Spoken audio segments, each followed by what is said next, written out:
On n'oubliera pas de sitôt l'émouvante cérémonie d'ouverture officielle, des festivités marquant le cinquantenaire de l'École supérieure des sciences et techniques, l'information et de la communication.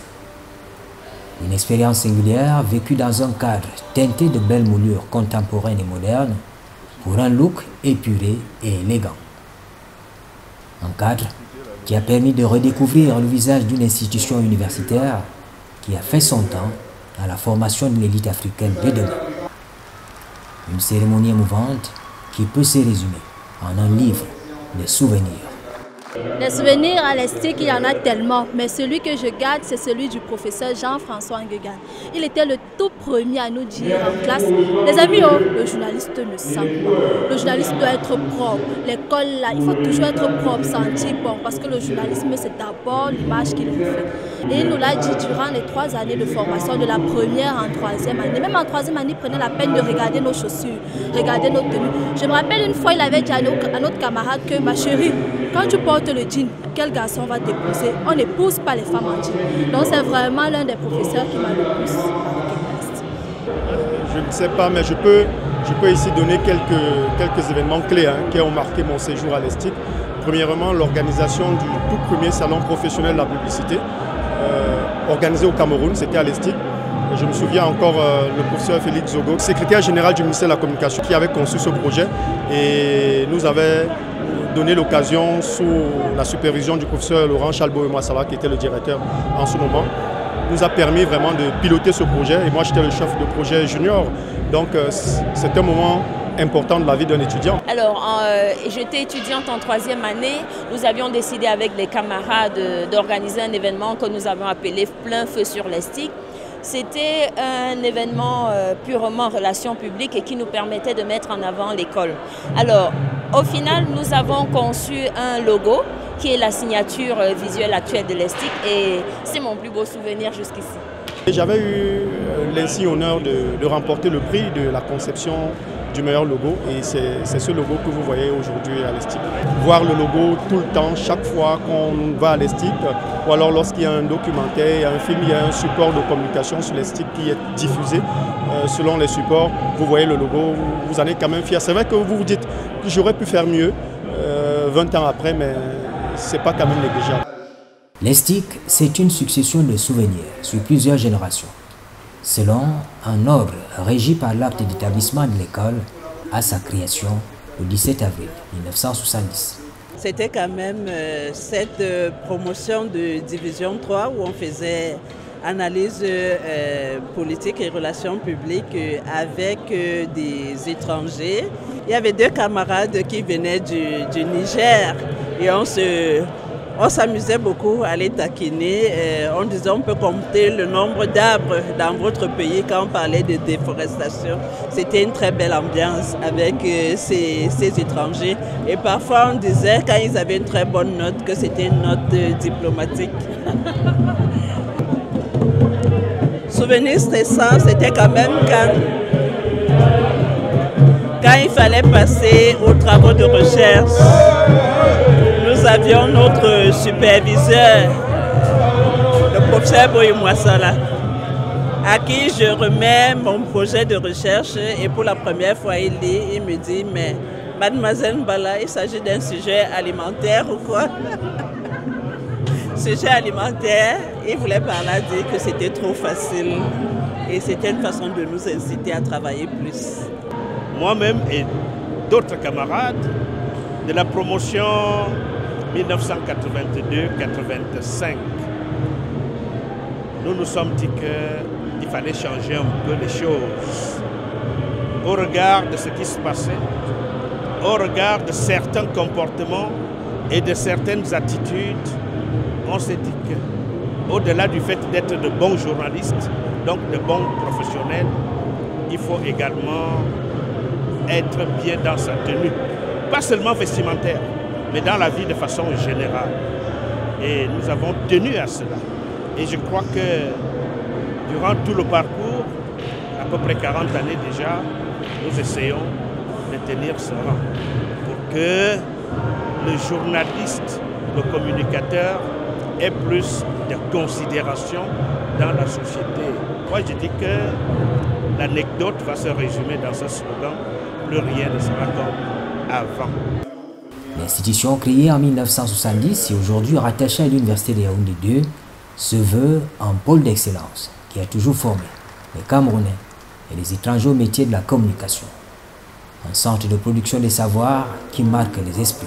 Ça fait 53 ans jour pour jour que ESTIC a existé et qui a formé des hauts cadres. Le Premier ministre du Tchad est ressortissant de l'ESTIC. Vous voyez que l'ESTIC forme des hauts cadres.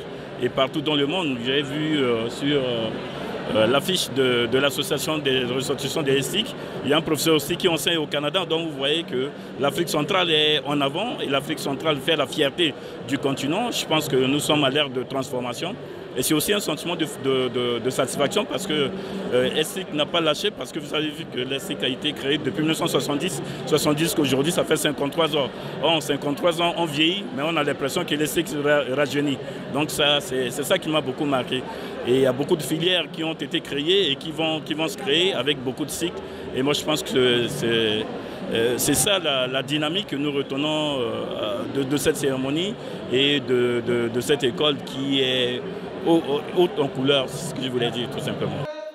Des faits et gestes de cette cérémonie colorés par des images chaleureuses, des déclarations des uns et des autres. On retient cette invitation à maintenir le cap, à conserver sa certification, son label. Bien, je suis très ému.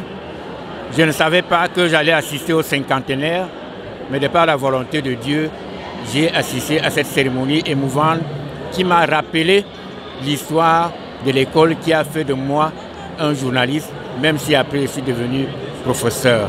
C'est une joie de voir que cette institution a été transformée, elle a traversé les écueils et je souhaite qu'elle continue à maintenir l'excellence dans la formation, dans les cours dispensés, mais aussi et surtout dans la sélection des gens qui doivent y entrer parce qu'elle a toujours été excellente sur ce plan-là. Vous n'avez jamais entendu le problème des épreuves lors du concours. Que l'ESTIC reste le pôle d'excellence dans la formation des métiers de la communication. Notre école a traversé plusieurs étapes, plusieurs mutations. Aujourd'hui, et selon la volonté de l'Université de Yaoundé 2, qui en assure la tutelle, l'ESTIC doit déménager pour aller à Soa. Il nous a été dit, et ça de la bouche du recteur, Nkwaché, qu'il y a un site de 10 hectares là-bas, à Soa. Il est donc bon que nous apportions notre modeste contribution, que ce soit dans le cadre d'une association, d'une fondation, quoi. Bref, la réflexion est en cours pour que plus rien ne soit comme avant, que l'ESTIC devienne une école, ou redevienne une école moderne et moderne, à travers pas seulement le Cameroun, mais l'Afrique et le monde entier. À l'ère de la transformation du numérique, l'intrusion de cette innovation dans la production audiovisuelle, la célébration du cinquantenaire de l'ESTIC ouvre la porte à une réflexion profonde sur l'avenir des métiers de la communication. Ça a été l'occasion pour tout le monde d'exalter le rôle qu'aura joué l'ESTIC dans la formation des journalistes et aussi de souligner l'évolution du cadre académique de cet établissement qui n'est plus uniquement arrivé au journalisme, mais d'autres filières se sont ajoutées au journalisme initial. Ça a été rappelé par le recteur de l'université. Alors, ça a été également pour moi l'occasion de rappeler un certain nombre de principes qui sont nécessaires au métier du journalisme. Je pense qu'au moment où aujourd'hui on constate des dérives, des dérapages dans l'exercice de ce métier, il est bon que les journalistes en formation ou ceux qui sont déjà sur le terrain ne s'écartent pas de l'éthique et de la déontologie du journalisme. Il en va de la crédibilité de ce métier qui est important. Il en va de la noblesse de ce métier qui est important. dans la société. C'est ça qui va garantir le respect que l'on vous doit dans nos sociétés. Alors, j'ai très rapidement également saisi l'occasion, au nom du chef d'État, pour rappeler ces principes à nos journalistes. Et il y a bien évidemment aussi le grand défi du moment qui est la digitalisation.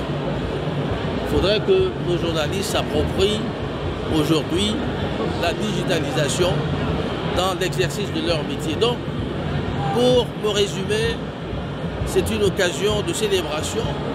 50 ans, c'est pas rien. Il faut aller de l'avant, mettant en vitrine l'excellence académique, une référence aux performances exceptionnelles dans les études. Nous voulions célébrer l'excellence et je crois que nous célébrons l'excellence. Nous voulions que le président de la République, qui nous a fait l'immense honneur d'accepter de parrainer ce cinquantenaire, voit ces images et soit fier de nous. Je pense que nos équipes ne s'en sont pas si mal sorties et j'en suis très heureux. Très heureux. L'École supérieure des sciences et techniques de l'information et de la communication est appelée à s'adapter à l'ère du temps. Le tocsin de la modernité sonne à coup pressé.